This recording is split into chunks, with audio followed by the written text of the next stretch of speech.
Morning બાળકો. તો ચલો આગળનો ટોપિક લઈએ. સંચાલનના કાર્ય વિસ્તારોમાં આજે બીજો કાર્ય વિસ્તાર નાણાકીય સંચાલન. કયું સંચાલન બાળકો? નાણાકીય સંચાલન. યાદ કરો, ગયા લેક્ચરની અંદર આપણે 4 કાર્ય વિસ્તારોની વાત કરી. કયા 4 સંચાલનના કાર્ય વિસ્તારો છે? તો કે એક તો માર્કેટિંગ સંચાલન, બીજું નાણાકીય સંચાલન, ત્રીજું માનવ સંસાધન સંચાલન અને ચોથું ઉત્પાદન સંચાલન. બાળકો, ધંધાની કોઈ પણ પ્રવૃત્તિ કરવી હોય, ધંધાને આગળ વધારવો હોય તો નાણું એ જીવન રક્ત સમાન છે. નાણાંની જરૂર ડગલે ને પગલે પડે. તો જો તમે સંચાલક બનો તો તમારી કાર્યક્ષમતા, તમે કેટલા સંચાલક તરીકે સક્સેસ છો એ તમારી કાર્યક્ષમતા, આ મેનેજમેન્ટ તમને કેવું આવડે છે એના આધારે માપી શકાશે. જો તમે પાવરફુલ સંચાલક હશો તો તમે નાણાંની વ્યવસ્થા વખતો વખત કરી લેશો, નાણાંનો ઉપયોગ તમે વ્યવસ્થિત કરશો અને જે કમાણી કરશો તેને બધા વચ્ચે એવી રીતે ફાળવણી કરશો જેથી કોઈને અન્યાય ન થાય અને તમારા ધંધાની કાર્યક્ષમતામાં ઉત્તરોત્તર વધારો થાય. ચલો સમજીએ નાણાકીય સંચાલન છે શું, એનો અર્થ આપો, તેના કાર્યો જણાવો. 3 માર્ક્સનો ક્વેશ્ચન. નાણાકીય સંચાલન પર બાળકો ચેપ્ટર 8 ડિપેન્ડ છે. આખું 8 નંબરનું ચેપ્ટર આપણું નાણાકીય સંચાલન જ છે. તો તેમાં આપણે નાણાકીય સંચાલન વિશે વિગતે ભણશું. આ ટોપિકની અંદર ફક્ત આપણે ભણવાના છે નાણાકીય સંચાલનનો અર્થ અને તેના કાર્યો. ચલો સમજીએ. નાણાકીય સંચાલન એટલે કે ફાઇનાન્શિયલ મેનેજમેન્ટનો અર્થ શું થાય?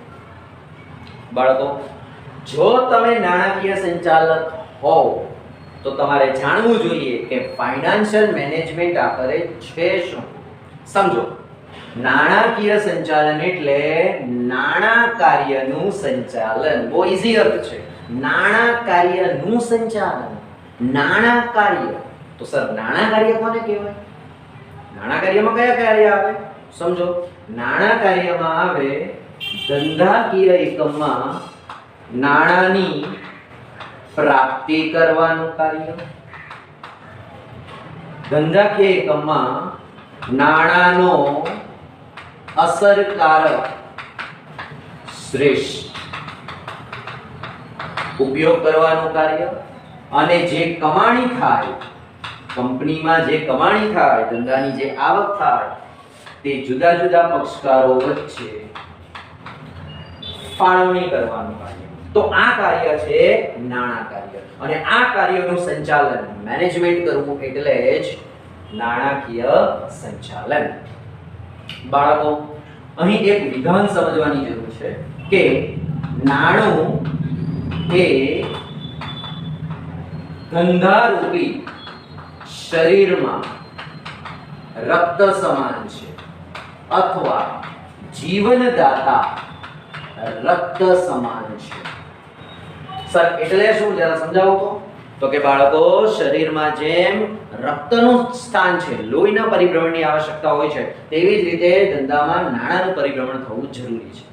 ધંધામાં ડગલે ને પગલે ધંધાના ઉદ્ભવથી માંડીને ધંધાના વિકાસ, વિસ્તરણ, સ્થાપના, નવીનીકરણ, આધુનિકરણ, મિલકતો લેવી, દેવું ચૂકવવું, અચાનક ઓચિંતું તાત્કાલિક કોઈ પ્રોબ્લેમ્સ આવી પડે તો તેનો સામનો કરવા નાણાંની જરૂર પડે છે. તો ધંધામાં નાણું ડગલે ને પગલે જરૂરી છે. રોજબરોજની પ્રવૃત્તિઓ કરવા માટે નાણું જરૂરી છે. એટલે જ કહી શકાય કે ધંધામાં નાણું એ રક્ત જેવું કામ કરે. શરીરમાં જેવું લોહીનું સ્થાન છે તેવું સ્થાનમાં ધંધાકીય એકમમાં નાણાંનું છે. તો એઝ અ ફાઇનાન્શિયલ મેનેજર, જો તમે તમારા ધંધાના ફાઇનાન્શિયલ મેનેજર હો, તમારી કંપનીના ફાઇનાન્સ મેનેજર તમે હો, તો તમારે નાણાકીય સંચાલનમાં કયા કાર્યો કરવા પડે એ આપણે અહીંયા જોઈશું. સમજીએ નાણાં સંચાલનના કાર્યો કયા. નાણાકીય સંચાલનના કાર્યો જુદા જુદા છે. ધંધામાં નાણાંની જરૂરિયાતોનો અંદાજ કરવો, નાણાંને મેળવવા માટેની કાર્યવાહી કરવી, નાણાંનું આયોજન કરવું, ટેક્સનું પ્લાનિંગ, કરવેરા, તમારે નાણાકીય બજેટ બનાવવું પડશે. આવા ઘણા બધા કાર્યો કરવા પડે. નાણાકીય મિલકત કે અસ્કયામત સાધનોની વ્યવસ્થા કરવી પડશે. તો આ જે બધા પોઈન્ટ્સ છે થોડા યાદ રાખવામાં ડિફિકલ્ટી, જેથી કરીને આપણે એને ગુરુ મંત્ર દ્વારા યાદ રાખી શકીએ. એક ગુરુ મંત્ર લખી લો. આવકાના કોણ આવકાના આ નાણાની પ્રાપ્તિ કર. છે ને ટોપ ક્લાસ, જલ્દી યાદ આવી જશે. આવકાના આ નાણાની પ્રાપ્તિ કર. ચલો કરીએ નાણાની પ્રાપ્તિ. તો નાણાં સંચાલનના કાર્યોમાં આપણે જોઈશું જુદા જુદા કાર્યો. પહેલું જો મંત્ર પ્રમાણે જઈએ તો આ અને વ એક પોઈન્ટ. આવકની ફાળવણી કરવી. આવકની ફાળવણી કરવી. ફાળવણી એટલે વહેંચણી. જેણે જેણે આપણા ધંધામાં નાણાં રોકેલા છે, તમારા ધંધામાં જેણે કંપનીમાં જેણે નાણાં રોકેલા છે એવા શેર હોલ્ડરોને તમારે આવકની ફાળવણી કે વહેંચણી કરવી પડશે. તો આ તમારું નાણાં સંચાલક તરીકેનું એક કાર્ય છે. આવક. પછી બીજો એક પોઈન્ટ આવે નાણાં મેળવવા માટે. તમારી કંપનીમાં તમારા બિઝનેસમાં નાણાં મેળવવા માટેની કાર્યવાહી કરવી. કાર્યવાહી પ્રોસેસ. નાણું કઈ પ્રોસેસથી મળશે તે કાર્યવાહી તમારે કરવી પડે. પછી એક આવે નાણાંની જરૂરિયાત અંદાજવી. નાણાંની જરૂરિયાત. લાંબા સમય માટે નાણાંની જરૂર કેટલી છે, ટૂંકી મુદત માટે નાણાંની જરૂર કેટલી છે, તો એવી રીતે નાણાંની જરૂરિયાત અંદાજવાનું કામ આની અંદર કરવામાં આવે છે. પછી એક પોઈન્ટ આવશે આ સમયની દ્રષ્ટિએ નાણાંનું આયોજન કરવું. લાંબા ગાળાના નાણાં, ટૂંકા ગાળાના નાણાં કેટલા જરૂર પડશે તો એ જરૂરિયાતનો અંદાજ અહીં બાંધવામાં આવશે. પછી નાણાંની ચલો એક ચાવીમાં ફેરફાર. ચાવી તો બરાબર છે પણ આપણે પોઈન્ટમાં ફેરફાર કરી લઈએ. નાણાંની એટલે અહીં નાણાંની જરૂરિયાતનો અંદાજ મેળવવો. તો નેક્સ્ટ નાણાકીય નીતિ નક્કી કરવી. તમારે તમારા બિઝનેસમાં કઈ ફાઇનાન્શિયલ પોલિસી અપનાવવી. નાણાં મેળવવાની, નાણાં યુઝ કરવાની, ડિવિડન્ડ આપવાની, તો તમારી ફાઇનાન્શિયલ પોલિસી તમારે ઘડવી પડે. તો એ છે નાણાકીય સંચાલનનું એક કાર્ય. ત્યાર પછી આવશે પ્રાપ્તિ. નાણાંના